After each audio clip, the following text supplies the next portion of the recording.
എല്ലാവർക്കും എൻ്റെ പുതിയൊരു വീഡിയോയിലോട്ട് സ്വാഗതം. എഴുന്നേറ്റ് ചായയെല്ലാം കുടിച്ച് കഴിഞ്ഞ് ഇനി കുറേ പണിയെടുക്കുന്നുണ്ട്.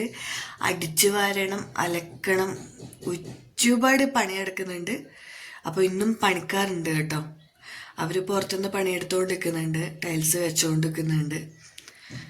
അപ്പോൾ നമുക്ക് നമ്മുടെ പണിയിലോട്ട് കിടക്കാം. ആദ്യം തന്നെ അടിച്ചു വാരാം, അതായിരിക്കും നല്ലത്.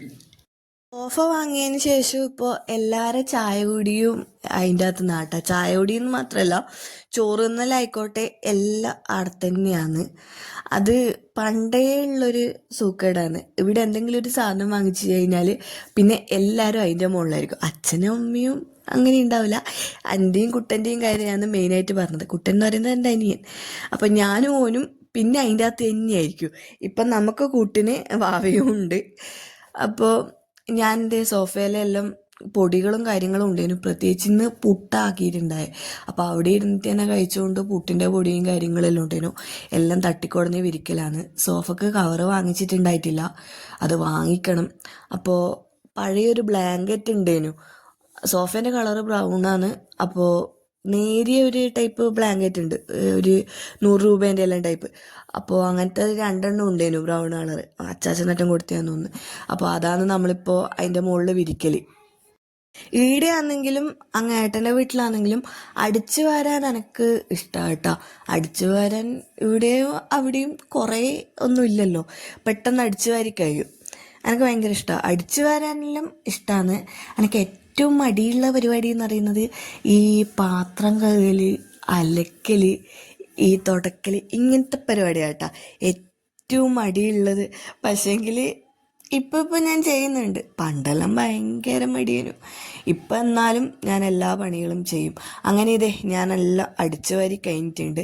ഇനിയത്തെ പരിപാടി എന്ന് പറഞ്ഞാൽ അലക്കലാണ്. അലക്കാൻ ഇന്ന് കുറേ ഉള്ളത് കൊണ്ട് തന്നെ മെഷീനിലിടാന്നാണ് വിചാരിച്ചിട്ടുണ്ടായത്. അനിയൻ്റെതും ബാവേൻ്റെതും എൻ്റെതും എല്ലാം ഉണ്ടേനും. അപ്പോൾ അമ്മ പറഞ്ഞ് ഏതായാലും മെഷീനിലേക്ക് ഇടാന്ന്, അങ്ങനെ മെഷീനിൽ ഇട്ടുകൊണ്ടിരിക്കലാന്ന്.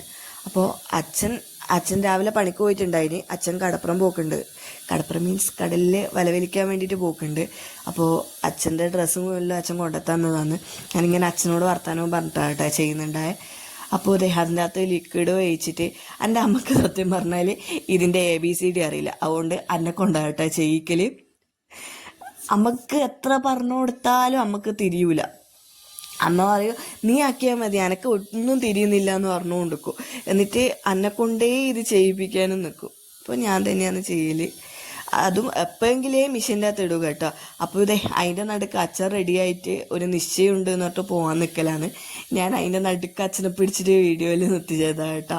അച്ഛൻ തന്നെ ഇങ്ങനെ പറയുന്നുണ്ട് നീ എന്തെന്നാണ് ഈ കളിക്കുന്നതെന്ന് പറഞ്ഞിട്ട്. അപ്പോൾ അതെല്ലാം കഴിഞ്ഞ് അമ്പീൻ്റെ മുടികെട്ടലാണ് അടുത്ത പരിപാടി. അമ്പീനെ എത്ര പറഞ്ഞിട്ടാണെന്നറിയാം മുടികെട്ടാൻ വേണ്ടി ഞാൻ പിടിച്ചുകൊണ്ട് വന്ന്. ഇപ്പം 2 പൂച്ചയുള്ളതുകൊണ്ട് തന്നെ പൂച്ചക്കുട്ടികളോട് തന്നെയാണ് കളി. അപ്പോൾ എത്രയോളം മുടി ചീകി കെട്ടിയാലും ചിക്കുണ്ടാവും. എത്ര ചിക്ക് എന്ന് പറഞ്ഞാൽ നല്ല പോലെ നമ്മൾ ചീകിയിട്ട് കെട്ടിക്കൊടുത്താലും നമ്മൾ പിന്നെ ആ മുടി അയച്ചിട്ട് ചീകുന്ന സമയത്ത് പിന്നെ ഈ ചിക്ക് കെട്ടിയിട്ടുണ്ടാവും. കുറേ കഷ്ടപ്പെട്ടിന് ഓളമുടിയിലെ ചിക്ക് കളയാൻ വേണ്ടിയിട്ട്. ഞാൻ ആദ്യം വിചാരിച്ച അമ്പിക്ക് ഇത്ര വേഗമൊന്നും മുടിയൊന്നും വളർത്തണ്ട, അമ്പിക്ക് എന്തെങ്കിലും എന്താ പറയുക നല്ല മോഡലിലെല്ലാം മുറിക്കാന്നെല്ലാം പറഞ്ഞെല്ലാം നിന്നെയാണ്. പക്ഷേ എങ്കിൽ മുടി ഇങ്ങനെ വെച്ചിട്ട് കാണുമ്പോൾ നല്ല രസമുള്ളതുകൊണ്ട് പിന്നെ അച്ഛനും പറഞ്ഞു മുടി മുറിക്കണ്ട. അതിൻ്റെ നടുക്ക് ഇത് എവിടെയോ പോയിട്ട് എന്തോ ഈ കൊതുക ഈച്ച എന്തോ കുത്തിയിട്ട് അവിടെ ഇങ്ങനെ മുഖത്ത് മുഴച്ച് വന്നിട്ടുണ്ട്. മുഴച്ചല്ല, ചെറിയൊരു കുരു വന്നിട്ടുണ്ട്. അപ്പം ഇങ്ങനെ എന്നെ കാണിച്ചു തരില്ല കേട്ടോ. ഞാനിങ്ങനെ മേലെ പോയെടുത്തായതാന്ന് പറഞ്ഞിട്ട് അത് ഇങ്ങനെ പറഞ്ഞുകൊണ്ടിരിക്കും. ഞാൻ ചെയ്യൂല, പേടിയാണ്. അഥവാ കലമ്പിയാലോ അടിച്ചാലോ എന്നുള്ള പേടി കൊണ്ട് തന്നെ ഇങ്ങനെ പറയും ഞാൻ ചെയ്യൂല, അത് എനിക്ക് പറ്റിപ്പോയതാണ്, ഞാൻ അവിടെ പോവില്ലേ എന്നെല്ലാം പറഞ്ഞിട്ട് എനിക്ക് ഇങ്ങനെ കാണിച്ചു തരില്ല കേട്ടോ. അപ്പോൾ ഓളം മുടിയെല്ലാം കെട്ടിക്കഴിഞ്ഞ് വേറെ വലിയ പരിപാടിയും കാര്യങ്ങളും ഒന്നുമില്ല കേട്ടോ. അമ്പീൻ്റെ മുടി കെട്ടിക്കൊടുക്കലും എല്ലാം കഴിഞ്ഞ് ഇവനെ ഞാനിങ്ങനെ കളിക്കാൻ വേണ്ടിയിട്ട് എടുത്ത് അല്ലടാ. രാവിലെ തന്നെ നായിൻ്റെ കൂട്ടത്തിൽ പോയിട്ട് അമ്മ കൂക്കി കെട്ടിട്ട് പനം വരുമ്പോൾ നായി പിടിച്ച് വീണ എന്നാ പറയാ അമർത്തുന്നു. എന്തോ ഭാഗ്യത്തിനാണ് കിട്ടിയത്, അല്ലെങ്കിൽ ഇപ്പൊ പൊടി പോലും ഉണ്ടാവില്ലേനു. അല്ലേ ബർഫി? പൊടി പോലും ഉണ്ടാവില്ലല്ലോ. ബർഫി എന്തിനാ നായിൻ്റെ കൂട്ടത്തിൽ പോയിനി? എന്തിനാ നായിന്റെ കൂട്ടത്തില് പോയിന്? എന്തിനാ ബാബുവിന്റെ അടുക്ക പോയേ? ബാബു വന്നേ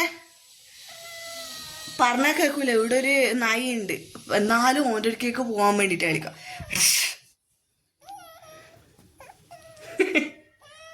അയ്യോ, റൂമില് നല്ല ഒച്ചയാണ് പണിക്കാറുള്ളതുകൊണ്ട് തന്നെ. അതുകൊണ്ട് തന്നെ അച്ഛൻ്റെ റൂമിൽ വന്നിട്ടാണ് വീഡിയോ എടുക്കുന്നത്. എൻ്റെ പണിയും കാര്യങ്ങളെല്ലാം കഴിഞ്ഞ് ഇനിയും ഇങ്ങനെ വെറുതെ ടി വി കണ്ടിരിക്കുക, അത്രമാത്രമേ ഉള്ളൂ. ഞായറാഴ്ചയല്ലേ, വേറെ പ്രത്യേകിച്ച് പരിപാടിയോ കാര്യങ്ങളോ പുറത്തു പോകാനൊന്നുമില്ല. പുറത്ത് പോകേണ്ട ആവശ്യം ഉണ്ടേനു, പക്ഷേങ്കിൽ എൻ്റെ വണ്ടി അടിച്ചിട്ട് അനിയൻ പോയതുകൊണ്ട് പുറത്ത് ഇനിയിപ്പോൾ ഇന്ന് പോകാൻ പറ്റില്ല, ഇനിയിപ്പോൾ നാളെ പോകാൻ പറ്റും. അപ്പോൾ അത്രയും തന്നെ. അപ്പോൾ അടുത്ത വീഡിയോയിൽ കാണാം. അപ്പോൾ നിങ്ങൾക്ക് വീഡിയോ ഇഷ്ടമാകുന്നെങ്കിൽ ലൈക്ക് ചെയ്യണേ. ലൈക്ക് ചെയ്താൽ മാത്രം പോരാ, സബ്സ്ക്രൈബും കൂടി ചേർത്ത് ഒന്ന് സപ്പോർട്ട് ചെയ്യാം. അപ്പോൾ ഓക്കെ, ടാറ്റാ.